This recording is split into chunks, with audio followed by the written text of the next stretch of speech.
Hey everyone, this is Erik. It's another good day of recovery today, at least one day at a time. Today, I thought we would jump in and talk about something that feels very um, the background or the foundation of what is actually behind a lot of the 12 steps. And these are the four absolutes: absolute honesty, um, purity, unselfishness, and love. I will admit I have a hard time remembering them. I can remember other things, but I struggle with those. To talk about the four absolutes, we would talk about the Oxford groups. The Oxford groups was a movement, probably in response to people struggling with sins and problems and needed to connect with God in a way. And whatever churches they were at, I'm trying to say this so it doesn't sound critical, they just weren't finding the answers there. I will say that Christianity that is very um,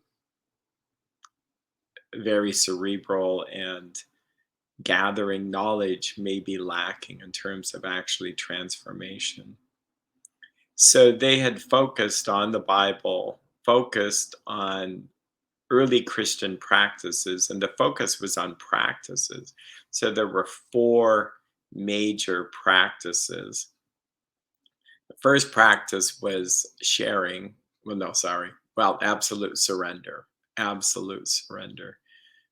They felt that you surrender everything to God, you let go of control. And if you read some of their writings, very fascinating, like, wow, you would think you're reading 12-step literature, but you would also go, wow, we could actually use some of this today to truly let go of our own thinking, to let go of our own power, our own ways of doing things. There's some value to let go of control. Yeah, I'm a member of that group.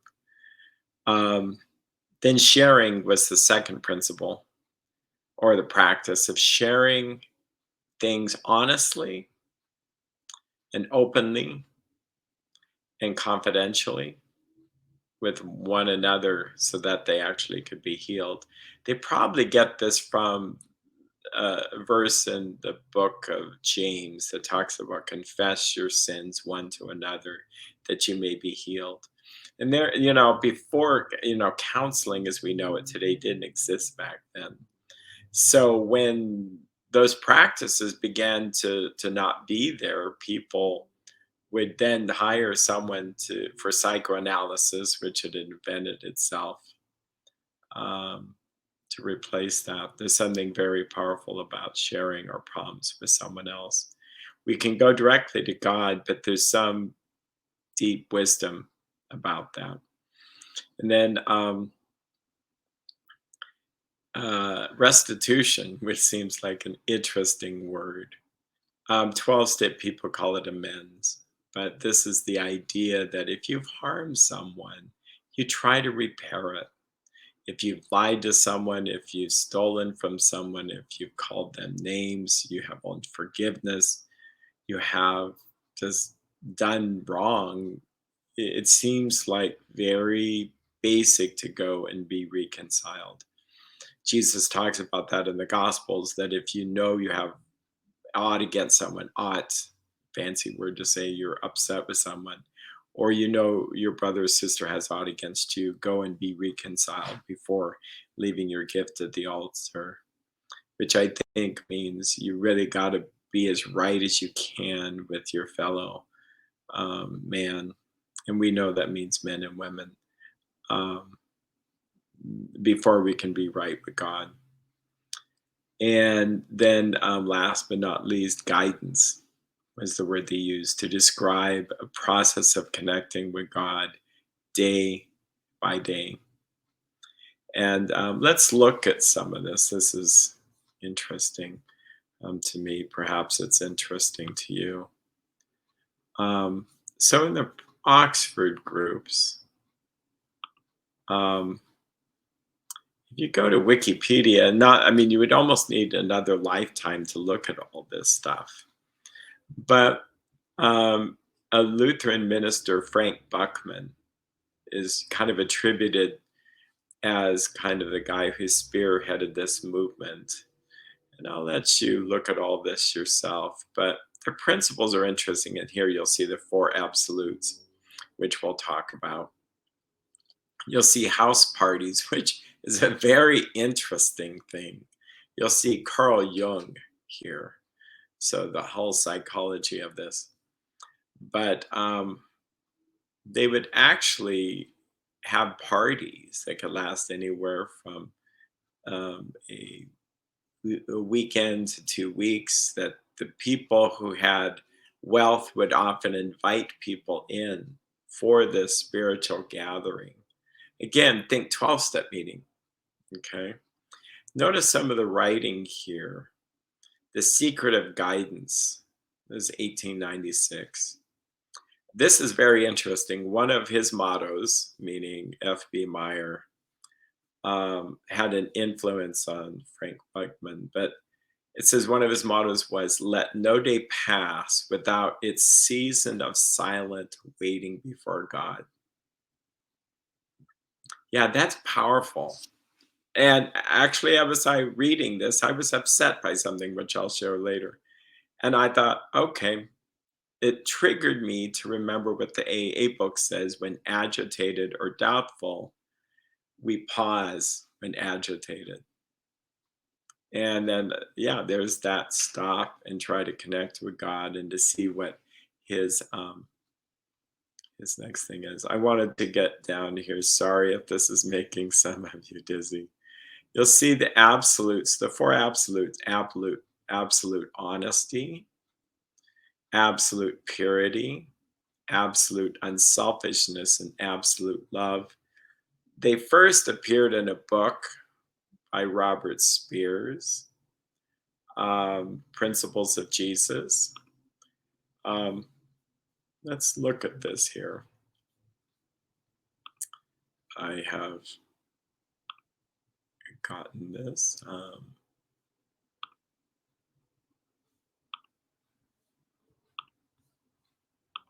There's a wonderful website called archive.net or .org. A lot of things are here for free. In fact, yeah, there's just a lot there. I've seen movies. Yeah, you can go there, and the idea there is they want people to be able to look at these things that could be someday out of print. So the first time we hear of these four absolutes is from this Robert Speer, the book, The Principles of Jesus Applied to Some Questions of Today. So I'd known about the, the, the four absolutes a long time. And I have to say, I was a little bit scandalized when I read this. It's like, wow, this is just legalistic. It's not how I understood it. And so I read in later on the article, and learned that um, people took these principles and developed them. Let's see here. Share. Go back to our trusty article here. So then when I read, well, I didn't read it all, but yeah, the next gentleman, um, Professor Henry Wright of Yale, he was citing Speer's work and dug up more Bible verses and set forth these same principles in the YMCA book, Young Men's Christian Association, The Will of God and Man's Life Work. So when you go to that book, we see that it's really a lot more Bible verses, and it's all kind of spelled out, almost in like an experiential, spiritual experience that he wants you to have, like a study the seventh day. And if we go to where we see them, so here you'll see, what do we mean by purity? And so he begins to expound on that. But let's go to where we see them. This is interesting. Purity, honesty, unselfishness, and love. And it was kind of charted out. And I'm not sure I fit all these, whether I think all this fits. Notice a lot of Bible verses, which is great, but you can know Bible verses, and unless you actually practice it, he emphasizes that these were unanswerable standards, meaning um, they're high standards. And anyway, I think we will leave that for a while. So you can read that. I'll put links there. But how is this used in a very simple way? And again, this is part of AA history, which was part of Oxford groups. But if I'm struggling with something, the question would be, is this honest? Okay, so you could see a lot of relapses. People that might be trying to cut corners on finances or do things or not share with someone, say like they're buying something, they're hiding it, whether this is food addiction, sex addiction, whether it's drug, alcohol, work, spending. Am I being honest when I say, oh, can get from here to Seattle in 20 minutes? No, I'm not honest with myself. So it's a very good principle to kind of pray about and ask, is this honest? Is this pure? And when doing some of the research, I did notice a lot of it had to do with sexual purity. But some began to branch it out a little bit to the idea of, are my motives pure? Like, what am I trying to gain by this? So a very powerful question. Like, if you want to have a really good program of recovery, really good, spiritual walk with God, ask yourself, what is my motive? Like, what is my motive? Like, what is it? Why am I doing this speaking engagement? Why am I giving this gift? Why am I interrupting a lot? Say, like, I'm finding myself interrupt people. Um, why am I asking for maybe a raise? Is it because the economy is such that we need the money and I'm asking to help my family have enough to live on? Or am I doing this because I have an inflated sense of self and I think I'm worth more? And maybe I am. I mean, or my time is worth more. So it's tricky motives. Um, then absolute. So the absolute purity is very fascinating. Absolute unselfishness. Okay, so those that are in recovery from codependency might go, oh my gosh, what are we talking about here? One has to truly understand that codependency is selfish and that giving in and of itself is not codependent. Giving a person who has drug addiction money is not codependent in and of itself. Letting someone who has a drug addiction live with you or asking them to leave is not selfish in and of itself. I could be asking someone to leave because I just can't stand to have them in my house anymore and I want what I want.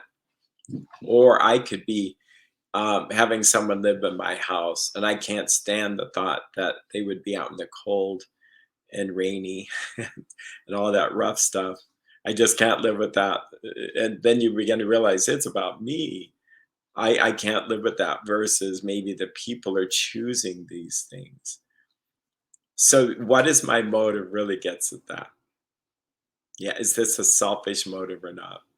Now love, it's so overused. Oh my gosh, it's used all the time for everything. You'll love our service at this Chevrolet place or this car dealership.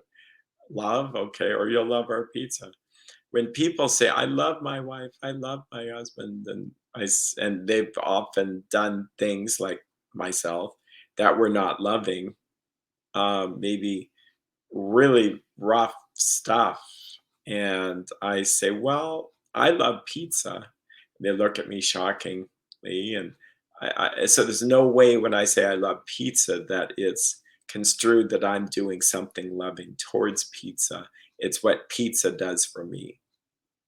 So I point out that while we may say we love our wife or our children or whatever, um, are we actually loving them? Or is it because we love what we're getting from them, which is selfishness? Okay. I think you follow my drip.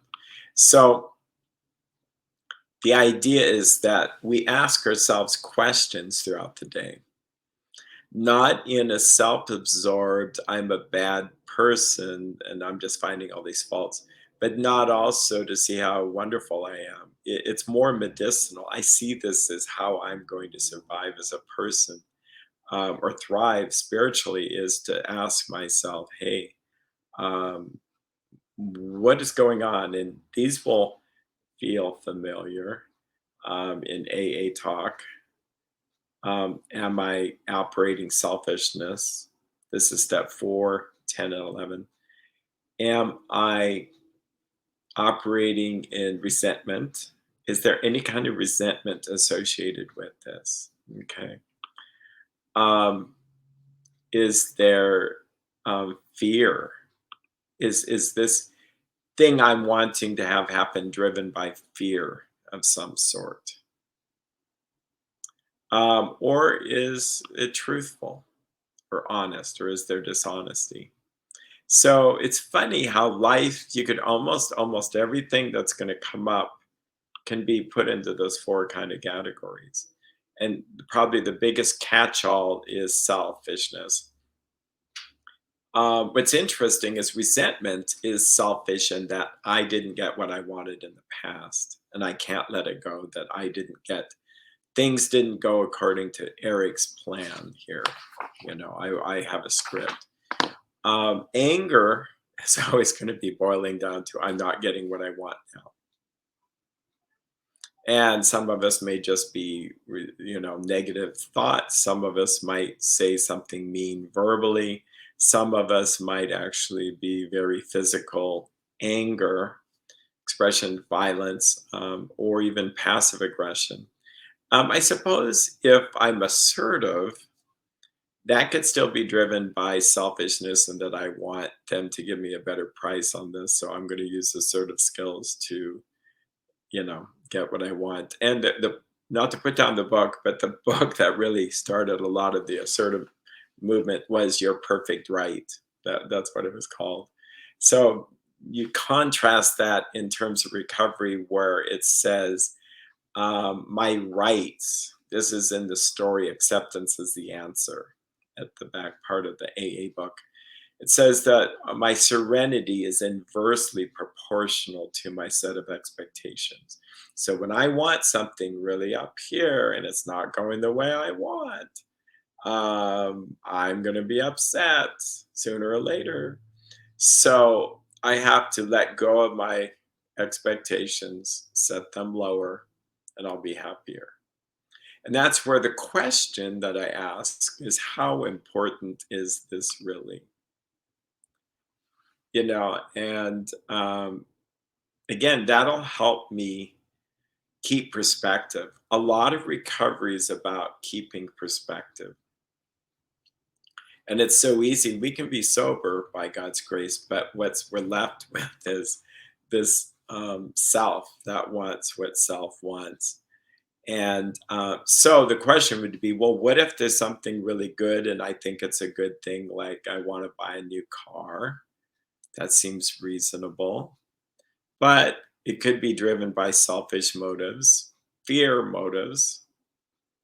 Like maybe the car I have is perfectly fine, but it's not safe enough. So I need to get it by fear associated with it, like safety. I don't want to get into a coma, and I know I'm going to get into a coma if I don't get into this good car that's safe. Shaped like a coffin. That's funny. Um, Maybe it's fear, but it's I want people to think well of me. And how would they think of me if I was driving something that's not so cool and sporty? So I'm going to get something cool and sporty. Okay, so see the fear, and it's selfish under that. Is it truthful? Like, am I being honest with myself when I think, oh, $300 payments a month or 400, that's within our budget? Well, is it? You know, either it is or it isn't. So those in Debtors Anonymous, we can look at things from that or just any of the programs. Okay, so it's really great. Um, uh, oh, I had a situation today, and this isn't talking about anybody in particular, but this will happen from time to time that a client just won't show up. No word, no conversation, no nothing.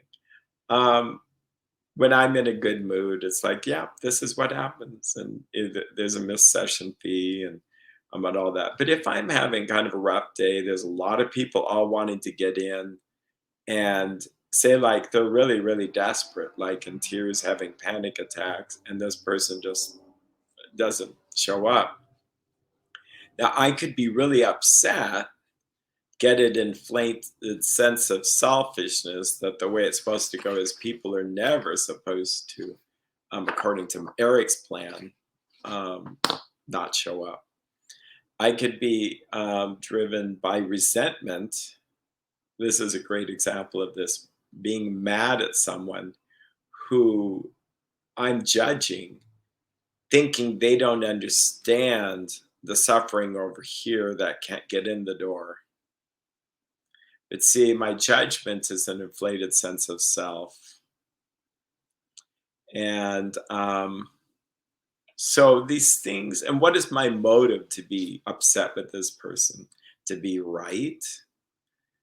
To be some kind of moral police person that goes around that gives people's tickets. Um, so I think half the battle is slowing down, praying. It's like touching base, when I use the metaphor of holding onto this lamp that represents God to ground myself and to say, how important is this really? And then we learned that they were in a car accident, or we learned that there was some fluke, uh, like they just forgot. And they're so apologetic, they're so upset, it's like, oh my gosh, here, calm down, it's okay. They may still have a missed session fee, which they're more than willing to pay. But see, all that fake inside thinking in my head was just a waste of mental effort. And it's actually quite dangerous because it keeps us from serenity and being sober, and it harms them. This is my personal belief that negative thoughts towards that other person harms them. Oh, let's say like you have a major decision, and we'll begin to conclude with that. This is that we have a major decision in life. Should we move? Should we start this business? Should I Well, I was thinking, should I get rid of I have 2 or 3 machines, neurofeedback machines. Should I get rid of one? Because am I using all 3? Fear might be saying, well, what if I need it? That would be the spirit of hoarding, by the way. Like I might need it, just the time I ship it all back is the time, but I'm paying money for it, which I don't need. But I was going to do 2 rooms at once. Is it resentment? No. Am I being honest with myself? Well, I can afford the extra payment, but is it the best use of my resources? Is it how important is this decision? This is a good one. I tend to inflate the importance of decisions as though it's really a bad or good idea. And in light of that, I should probably just package it up, ship it, and then when if I need it again, just re add it to my practice. It's one of those things that happened during the second. I got a second machine during the COVID because having something I could rent out. So to see how this works, it'll guide you in decisions. Now, if I don't use any of those questions, it doesn't even enter my mind. I'm just doing what I think is right. I'm running my own life. Yeah, and that would be not recovery. Recovery is saying goodbye to Erik's will, Erik's power, Erik's thoughts, Erik's driving thing, and saying yes to God's will, God's power, God's direction, not Erik directed, and taking one day at a time. So I hope this sits well with you. I hope this is useful. If you find any of this useful, it's okay to like us or to subscribe. Leave comments because we like to hear from you. You take care and have a great day of recovery.